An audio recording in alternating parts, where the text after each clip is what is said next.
Hi everyone, welcome to the 7th episode of your favorite program, Nigerians Abroad. This is a program designed to celebrate and highlight Nigerians doing us proud in diaspora. And on today's edition, we have all the way from Badagry, my brother, Mr. Mauton Whenu, who lives in New York State. My brother, welcome on today's episode. Thank you so much, my brother. Malga, as I call you. It's good to see you. For the sake of our viewers, can you tell us exactly where you're from in Nigeria? Everyone, welcome to the show, everyone. My name is Mauton Whenu. I'm from Badagry in Lagos, Nigeria. I lived majority of my life. That's how many years? About 24 years in Lagos. So, I grew up in Agege, Ikeja area. Oh boy, okay. Yes. That's good. Agege Ikeja. Yes. Are you familiar to just to digress a little bit? Mm-hmm. Are you familiar to Oba? Oh yes. Oh boy, that was the first place I lived in Oba bus stop, Thomas Alakos Street. I used to live with my aunts then when I was at the university. From Polytechnic to university, she was still living there. Okay. Yeah. But brother, when exactly did you leave Nigeria? And what prompted that decision? Actually, I left Nigeria in 2016, and I was like on a vacation tour. Yeah, I was in the UK, then I came to here to the US. It was shortly after my master's, because my background is in architecture, and as an archi student, after bachelor's you go to do your master's, and after master's you do NYSC.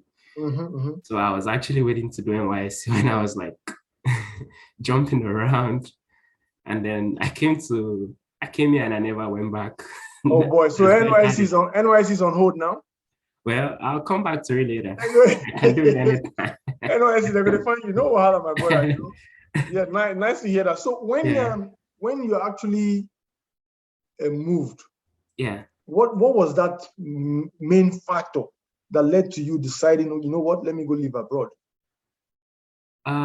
Honestly, when I moved, I didn't know I was leaving Nigeria.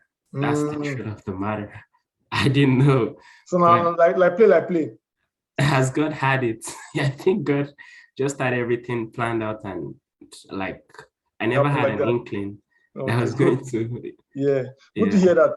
So during your first weeks or your first days and your early days in New York or in the US, were there? How was the transitioning like? Were there challenges whatsoever?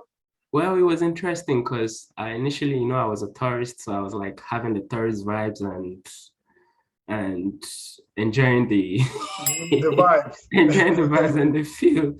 And as reality began to dawn on me, and then I'm like, oh boy, you have to keep it like I had to start looking for something to do, and I'd say it was tough, and it wasn't tough at the same time because of the social support I had, which is very key. Like I had people around me to like show me the ropes and and tell me, hey, do this. So it was challenging. Like I wouldn't like to be, it was challenging. And that's one thing America does to you, it toughens you up. Right. It really toughens you up because Nigeria is a different climate. And here you have to like learn things afresh. You have to learn some things. You have to relearn some things. And then, so it's like, I kept an open mind because I knew I had to keep my mind open. It's a new climate, it's a new environment, and I just had to get used to life here. Good.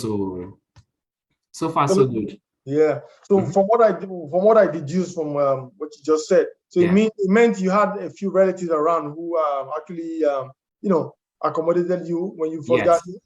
Yes. Oh, okay. Good. Yes, I did. Good stuff, man. How would you describe the people of the neighborhood where you live in? You live in Bronx, New York? Yes. No. Is it Bronxville or what did they call them? What's the full name? Bronx, New York. It's actually the Bronx. The Bronx, okay. The Bronx, yeah. How would you describe the Bronx people to our viewers, please? I'd say it's the Bronx. it has like different races. If you come to think of it, you have, I'd say majorly, it's an immigrant, like where I live is an immigrant community. So you have majority of Afro-Caribbeans here. You Yeah. have a lot of them, Afro-Caribbeans, you have Africans like, and you have Nigerians like, and other Africans from other African countries, and you have the Hispanic community, and you have like a few white people around. So it's a pretty much mixed community, but majority, okay, and then you have the African Americans. Good. So so So that makes it a rich environment in terms of culture.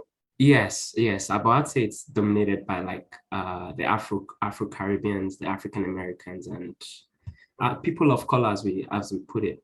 Good stuff. Yeah. So while we were doing the introduction, you said you actually came visiting right after school. So you never actually had got to work in Nigeria before you got here. So now that you're here, like I did, like while in architecture school, you do like some private works here and there, like you job up and you get some privates. You get some architects that call you, hey, do this for me, do this for me, do this for me. So I had like a few of those, but not like official. Yes.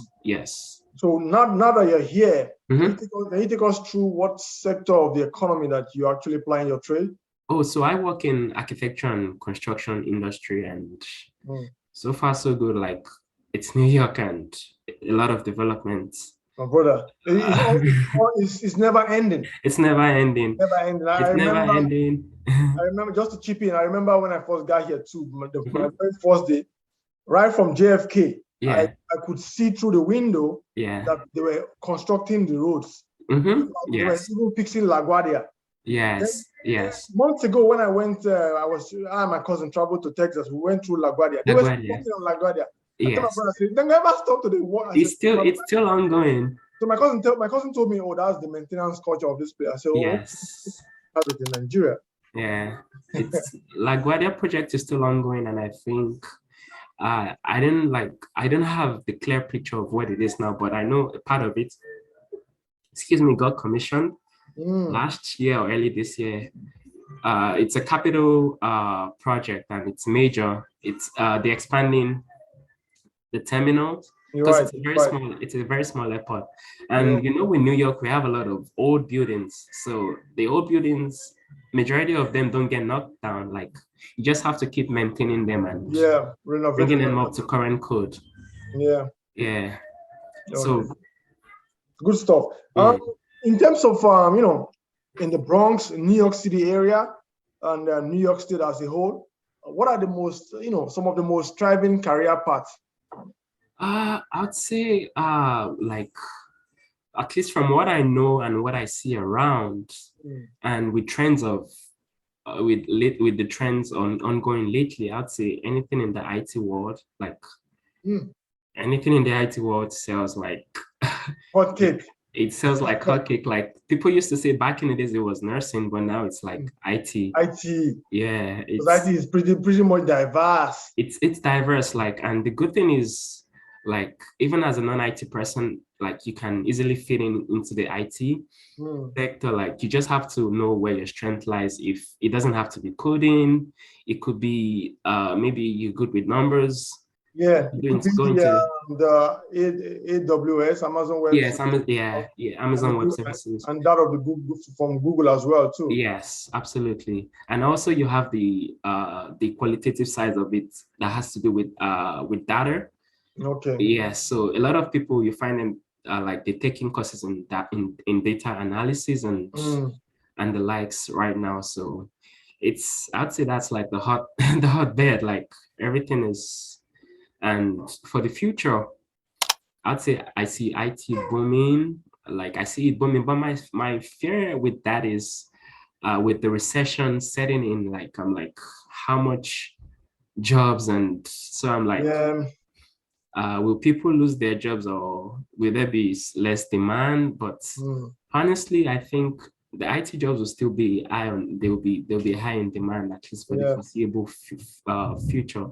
Yes. Yeah, even with AI setting in, artificial intelligence and the likes, IT, anything IT is the bomb. Yeah, like it's the bomb.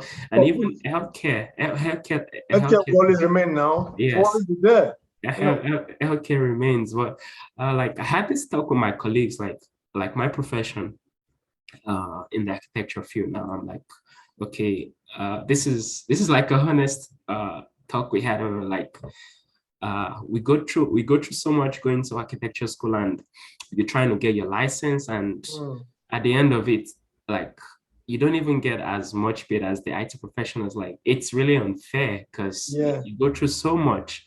And some of the IT professionals, they just take a few months to study. They Yes, study rigorously. However, yes, it only takes a few months or 1 or yes, 2 years. They get a certification and they get paid in 6 figures. 6 figures, yes. So I'd say a smart thing for anyone to do, just get, if you can put your mind to it and you have the time, get your certifications and get your certifications and just jump in. Like you would always find you would always find something, even if it's an entry level position, you find something and you work your way up. Some things I wished I knew back when I came here, like I'm like, if I knew, I would have done this, but I still thank God where I'm at. Yeah, thank God, my brother. In terms of foreigners, Nigerians and West Africans living abroad, coming abroad, sometimes you would think it to be hard, to find your kind of food that you're used to. Yes. In terms of the food, how do you get the Nigerian food, the Badagry food here in the Bronx?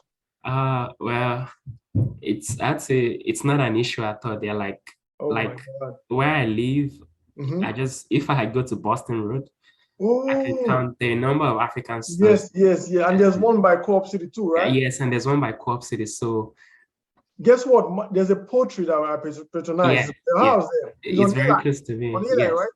Yes, it's very close to me. Yeah. Come there to buy, chicken. To buy chicken, yeah. You get chicken, goat meat. Yeah, goat meat. Yeah. So African food is like, it's like you're still home, but you might not get like the same quality. It might not taste as well as it is. I've been buying, and I've been making suya here and there once in a while. Nice. My brother, it never tastes like Aboki. Aboki get the recipe. Aboki, I don't know what Aboki they put inside the suya. If my own never come out like that, the ones I made, the ones I bought, still be like the one they sell for Ninja. Yeah. Good. For the sake of some of our viewers who would intend traveling, especially coming to New York. Yes. What are some historic places or sites that you would suggest for them to visit when they eventually come over? Oh wow, that's New York. A lot. New York is a lot. My brother, they go tie yourself. It's a lot though. Let me see. From the World Trade Center. World Trade Center. Okay, so let me walk down from like World Trade Center. Like, Empire State Building. Yeah, Empire State Building, Ground Zero. You have the Woolworth Building. You have Times Square. Statue of Liberty. Statue of Liberty. You have even the Ellis Island, the Governor's Island. You have Central Park. You have tons to do in Central Park. Times Square. Yeah, Times Square. Grand Central. Grand Central. My God, like you could go on. Even in the Bronx here, you have the Bronx Zoo. Yeah. You have the Bronx Zoo. You have the New York Botanical Garden. Yes. You could go to, and in Brooklyn City, there's Brooklyn Zoo. There's Brooklyn Zoo. There is the Barclays Center. Oh yeah. Barclays Center in Brooklyn. Yeah, I almost forgot MGM, Madison Square Garden. MSG, yeah. MSG, 34th Street, yeah. MSG is there, 34th Street, yeah. So, even Penn Station. Yeah, Penn Station. So, Penn Station is like, there's a major construction going on there. It's going to be transformed like very, very, very soon. Oh boy. Very soon, yeah. How long is that going to take, I don't know how long that's going to take because it was last year, a portion of the concourse, like the Amtrak concourse got open. Like they got like a whole new concourse. It's called the Moynihan building or something like that, but it's really nice. Okay, good. Yeah. But before I forget too, during right from the month of November through December. Another place that's always beautiful to go visit is Macy's. Rockefeller Macy's, the Yes. Rockefeller Center Rockefeller Center. Yes, yes, yes, with yes. the Christmas tree, The Christmas tree. Yes. ice skating The around ice skating rink. Yeah. Yes. Yes. down the block from the popular Catholic church. Is this St. Peter's Cathedral? I. Yes, St. Peter's Cathedral. Around there now, the same terrain. If you walk out from one place to another, And you there's this place by 66th Street too, the Lincoln Center for Lincoln like Center. music lovers, and there's a concert hall there, which Oh is really boy. nice. I think I've been there once. Mm. Yeah. For people that Yeah, like philharmonics and whatnot. yeah. Mm. Good And stuff, man. orchestra. Mm-hmm. Yeah, good stuff, my brother. So I haven't lived there. I haven't been living in the US for a while now. What do you miss most about Nigeria? Oh boy. Like I miss everything about Nigeria. They feel alone of being in Nigeria is like, you're amongst your people. Like, Yeah. that Nigeria vibe, no stress. Like it just comes with 247 the was suffering boyfriend. and smiling. As in Nigeria cruise, like My brother, people don't really serious like that. Nigeria cruise, like Mm. you just miss that like vibe of like being in Nigeria, like your friends, your family, even the food, the one bed for yourself. Yeah. Almost every week, every weekend. Every weekend. Probably, yeah. I remember when I used to, the main job that I had after leaving university and finishing my NYSC was in a bank. And from one branch and to the other, in that bank that I was working at the time, someone was always having a wedding. Wow. On Saturday. Actually, won't finish me now. And sometimes I don't. What gets me a little, indifferent is the fact that sometimes when they choose their color, that is their wedding now. Yeah. They don't even consider people and all people that wear the clothes, but they want to buy the clothes. Of course. Different colors, pink, purple, and when man buy them, they wear. we don't know much that time, and we just buy and wear and make it good here. My brother, not the small thing. For this next question is going to be strictly for our viewers back home in Nigeria, right, who intend pursuing their goals or career path abroad, or who have dreams of actually relocating outside Nigeria. What major advice would you give to them? I would say first things, whatever you can learn in Nigeria, please learn it. Like if you can learn to drive, if you can learn a skill, like if you're handy, like it's really gonna pay you here. Like tailoring. Tailoring, plumbing, carpentry, please learn it. And whatever. Yes, and learn how to drive, please. Learn how to drive. That's very important. It's gonna help you. And just learn all you can lay your hands on. Like just learn it. Learn, and keep an open mind. Yeah. Even though after you learn and you believe you're an expert driver in Nigeria, when you come here, you still take the driving school. Don't forget that. Go driving school and learn their traffic rules and regulations. Absolutely. Get I forgot how I mean. Pass the road test. Pass the road test and all that. Yes. Good stuff. Yeah. My brother, this brings us to the next point. Now, Nigeria is on the verge of having the next general elections. Yes. It's going to take place sometime in 2023, which is next year. What are one or two advices you have for our fellow Nigerians in Nigeria and those in diaspora? I'd say everyone that can vote, please vote. Like your vote is your power. Like we are the people and we have the power. We give the politicians the power and we elect them. Let's vote our consciences. Let's vote what we think is right. I'm not endorsing any candidate, but you as a person, who is right for you, who is right for the future of Nigeria, as we can see how things are currently. So vote your conscience, vote the right person, vote the person that you feel has the best mandates and will lead Nigeria to the next level and get us out of the present mess we are. You think of what's going on in Nigeria, it's like sometimes I don't even want to think about it. Yeah, it's chaotic, man. Sometimes, so I have family WhatsApp group that I belong to. from different, my family members back home.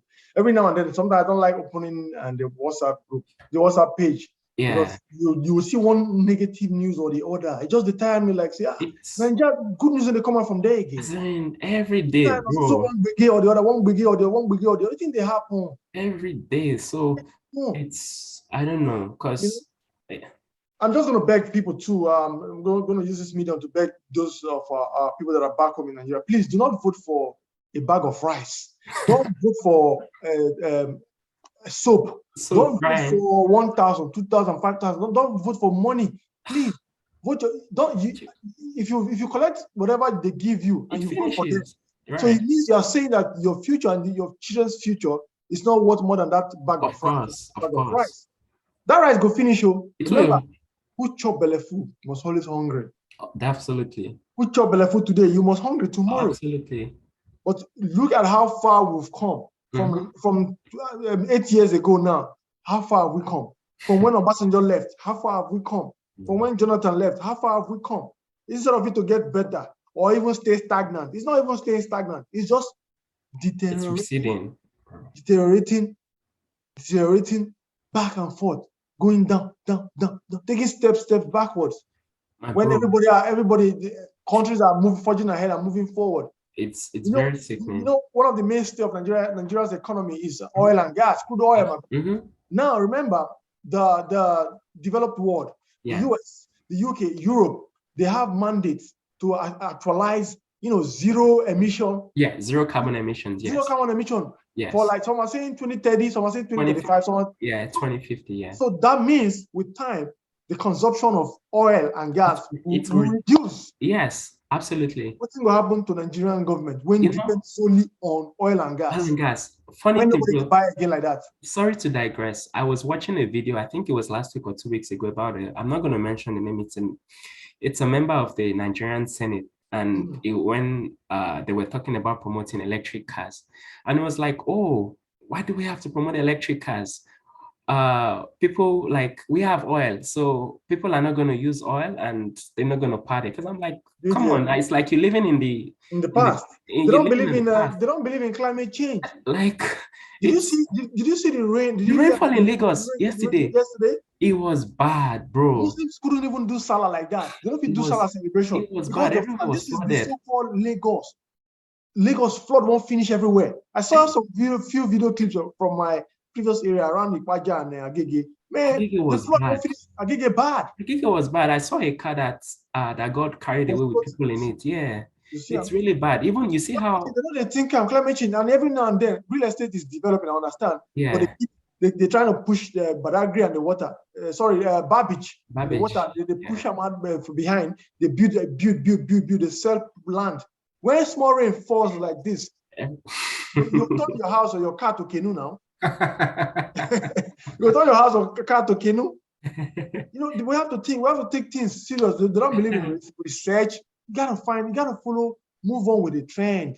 Absolutely. Countries are developing, they are advancing in all areas, in all aspects.